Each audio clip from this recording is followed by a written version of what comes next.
Good morning, everybody. Welcome to Feed the Love, the channel where we believe that food is a love language. So today I'm giving you a real quick sneak peek. This is the kitchen behind me where you see me cooking all the time. And then behind that is the living room. This is my house, guys. People wanted to know what it was behind where I'm cooking. This is it. Full kitchen, got some stuff on the stove, got dishes drying, and you guys all know the dining area. Have a great day. Welcome to Feed the Love. Please watch, subscribe, let us know your thoughts, ideas. We would love to hear what recipes you want to see. Thanks. Have a great day. Continue watching the next video.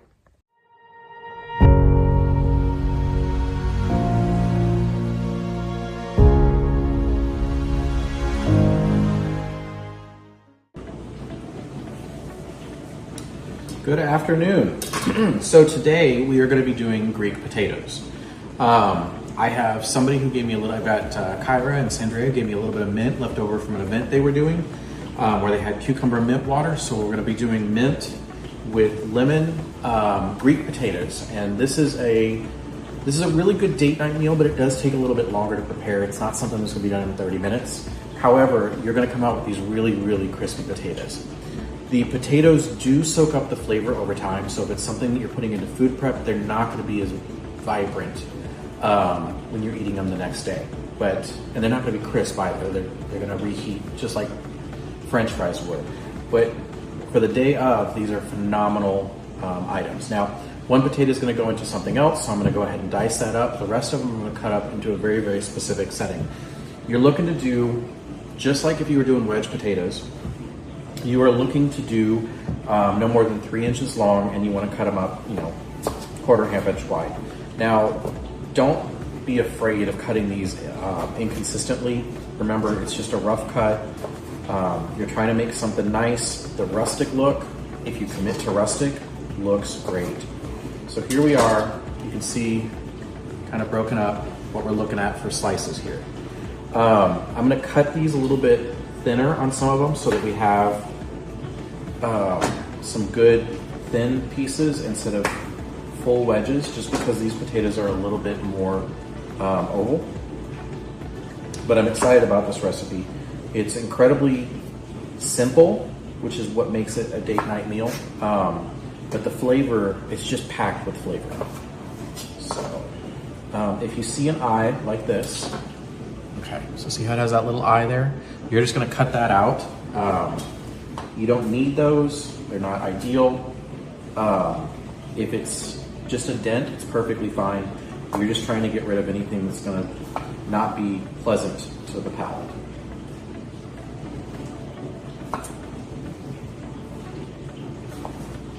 Have fun when you're cutting these guys up. What you're gonna put them in so that they don't brown is you're gonna put them in 1 cup of water. Of course, I don't have a measuring cup, let me grab it. So 1 cup of water.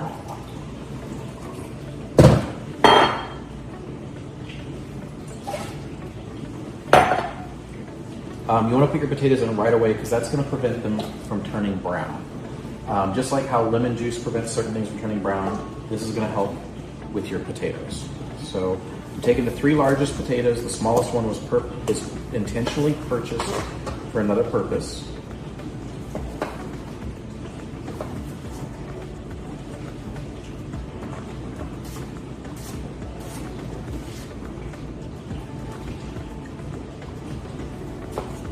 And when you cut fast, you're going to have different sizes.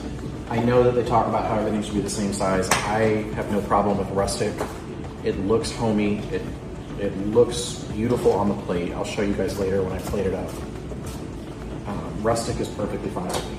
Now, if you're having trouble picking everything up, which is fine, it's normal, there's something called a pastry blade, and you can grab those. Let me grab one for you.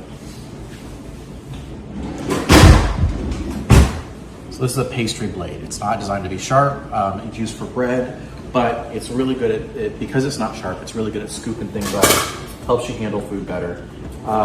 It's a real simple investment. If you're going to be cooking, I highly recommend them. They just make your life easier. You can move faster in the kitchen, which is important if you are doing date night meals.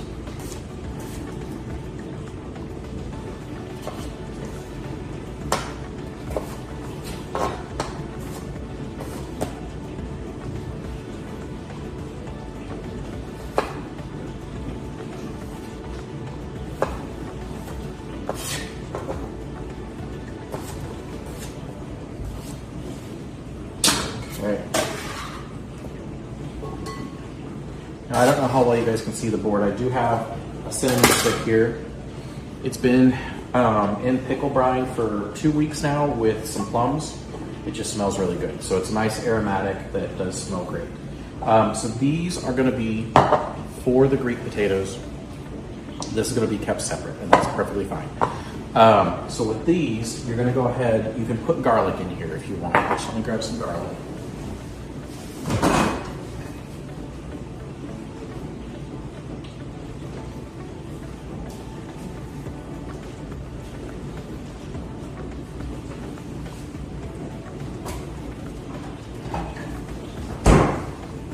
So this is our honey preserved garlic. This was a beast to make, I'm not gonna lie, just because the garlic has to ferment, which means it has to burp, which means you're gonna have burpy garlic for a week. Now, honestly, this was 2 weeks to get this guy to stop burping. But the garlic was amazing in flavor.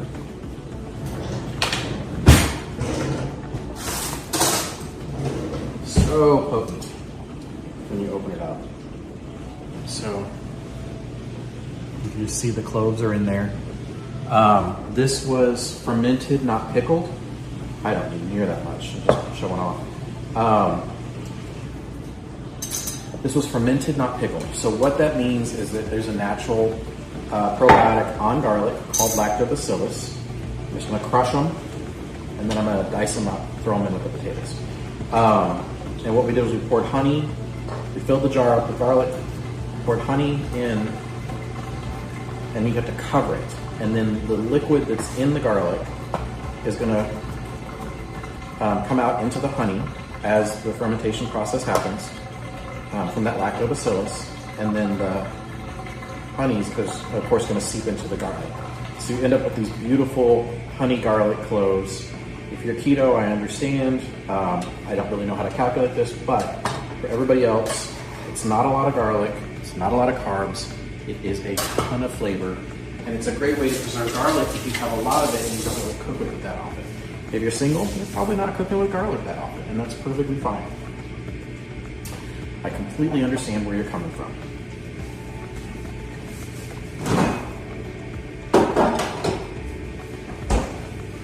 Okay, if you're not single, you probably still want to be kissable at the end of the evening, so that makes sense. Okay, so this is our preserved lemon, same process, honey. If you're allergic to honey, you can do this with maple syrup. What you're looking at is that kind of super saturated liquid. So when you're doing this recipe with non-preserved lemons, and I'm gonna use up all these lemons today probably. When you're using non-preserved lemons, you want to zest the entire lemon, and then you're going to want to juice the entire lemon in here.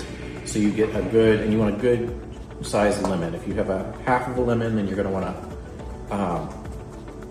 like if you have a small lemon, you're going to want to get 2 of them.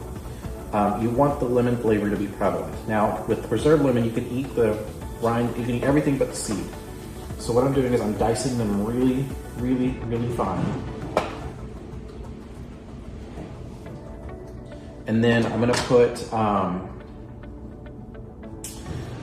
these guys in with the potatoes. I'm gonna put, instead of salt, I'm gonna put coconut aminos in there. All of that honey preserved solution that's coming off of the lemons goes in as well. And the last ingredient, other than the coconut aminos, is going to be the herb. So for this one, I'm gonna do 2 different herbs. I've got this really good lemon thyme out in the garden. You can't buy it in the store, at least not here in the States. But you can purchase it like at Lowe's or Home Depot in the springtime, and you can plant it. My goal was to make it ground cover. I've got 1 flower bed out front that they put in a bunch of holly and a bunch of like sharp pokey things that get big, and then it's really just a narrow stretch next to the garage. I don't want things scratching people as they're walking into the house. So I went ahead and pulled those out. I put in rosemary, I put in sage, I put in lemon thyme. The basil keeps getting eaten by something. I've got frogs and toads, which I love because they eat bugs. Maybe they're eating it. I've got dill, which I don't know if that's gonna come back. And then I've got cilantro, which I know probably will not come back. but I still have them out there anyway because fresh herbs, why not, right? Okay, I need to get the mint and the thyme, and I need to show you guys these.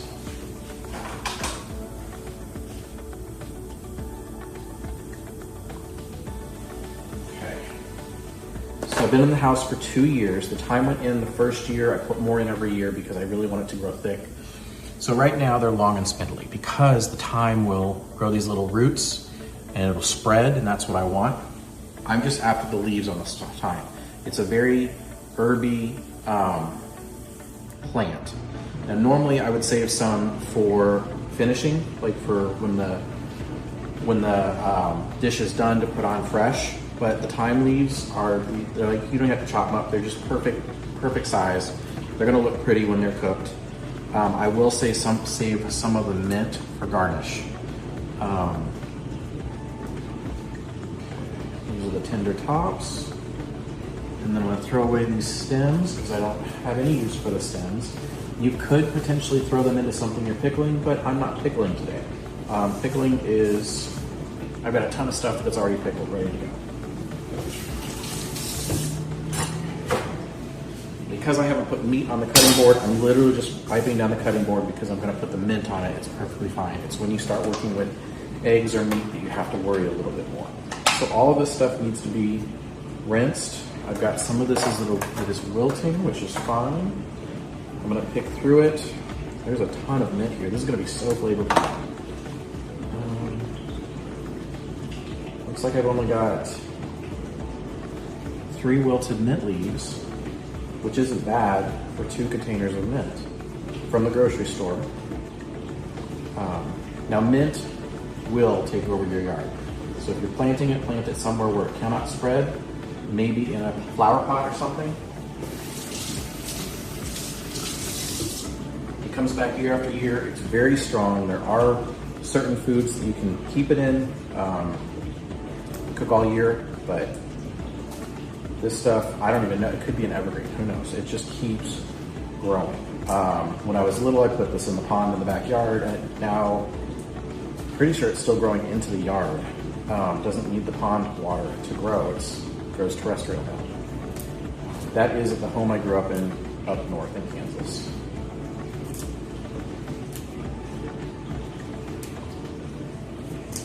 Okay, so I'm just pulling. I don't need the stems for this. The stems can add flavor if they're not herbaceous and woody, perfectly fine. But I'm removing the stems. I want all the beautiful, tender mint leaves to go in here. Okay, so all of the stems. Now, what I don't have is 1 large mint leaf. So I kind of taught you guys to make the herb burrito. You take the larger leaf, you wrap all the other little guys in the larger leaf, and then you slice it sideways along the burrito. So I don't know that this is gonna work quite the same. I'm gonna try it with a couple of the larger ones and just see if I can get these guys to behave in any way, shape, or form.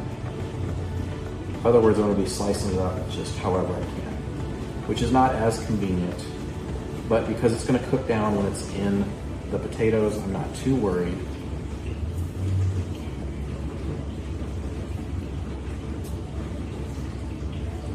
And with the mint, I'm looking for firm leaves. I don't want them to be soft, I want them to be firm. Yeah, you can work with herbs that are kind of past their prime, that's perfectly fine. But for this, I really want some jam-packed flavor. Okay. I'm gonna go ahead and dice them just because they didn't cut as clean. And again, really rough cuts here, not too worried. You can see they're all different sizes here. So you can kind of see that they're all different sizes. And I'm gonna throw all of that into these potatoes. So that's gonna go in with the potatoes. They're gonna all cook together. If you don't use a lot of potatoes, then you can make this in one dish the entire time, which is wonderful because then you've got less cleanup, less work to do, right?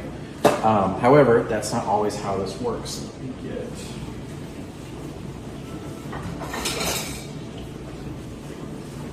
Okay, so baking dish.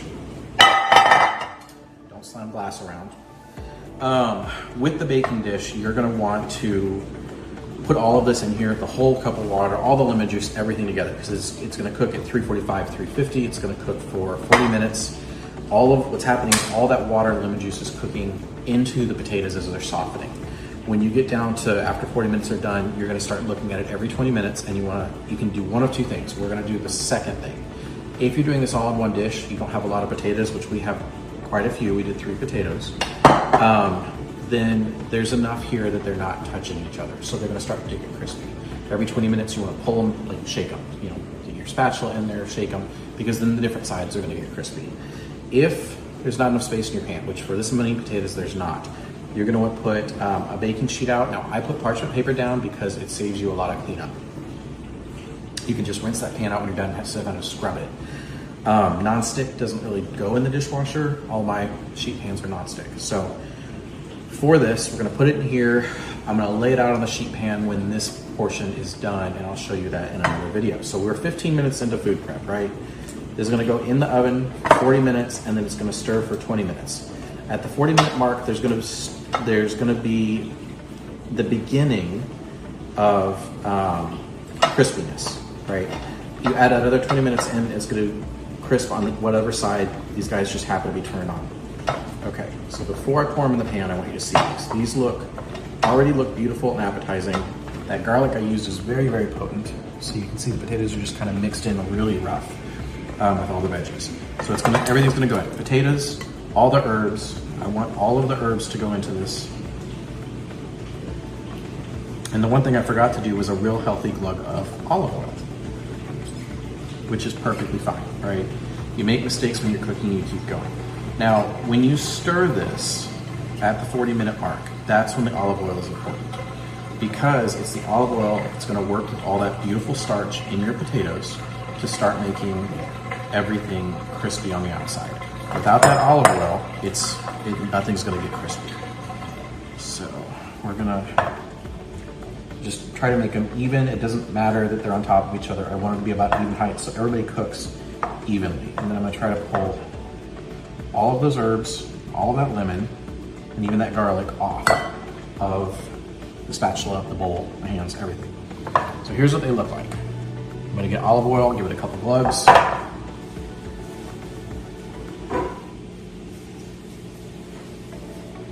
My olive oil is, of course, in a glass container because I'm trying to minimize the amount of plastics that are touching my food. Okay, so you saw, I just real quick kind of glugs, stir these guys one more time. It's perfectly fine. They haven't even started cooking yet. If you make mistakes, just adjust as quick as you can and move forward. Now, next time I bring this pan in, this pan's gonna be really hot. So, now that the olive oil's in there, things are not wiping down as quick. Okay. So, olive oil, beautiful herbs, lemon. It's just a really pretty bright dish right now. It hasn't even cooked down or anything. So, into the oven we go, 350, 40 minutes.